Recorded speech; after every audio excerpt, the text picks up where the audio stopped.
নমস্কাৰ। কবিতাৰ শিৰোনাম তুমি আহিছিলা।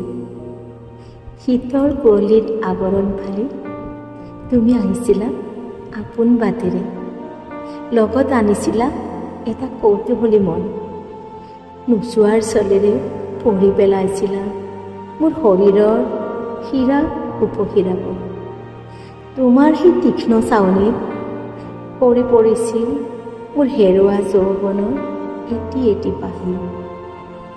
উজাই ফটিয়াই যোৱা তোমাৰ আঙুলিৰ চেঁচা পৰশে কঁপাই তুলিছিল মোৰ সমস্ত সত্তা। নিমিষতে মই হেৰাই গৈছিলোঁ অতীতৰ সেই সোণালী দিনবোৰলৈ। মদিৰাৰ ৰাগীতকৈ বেছি নিচা আছিল তোমাৰ চকুজুৰিত। হয়তো সেই ৰাগীতে মই দেখিব পাৰিম মোৰ বাকী থকা জীৱনৰ শেষৰ দস্তাবেজ।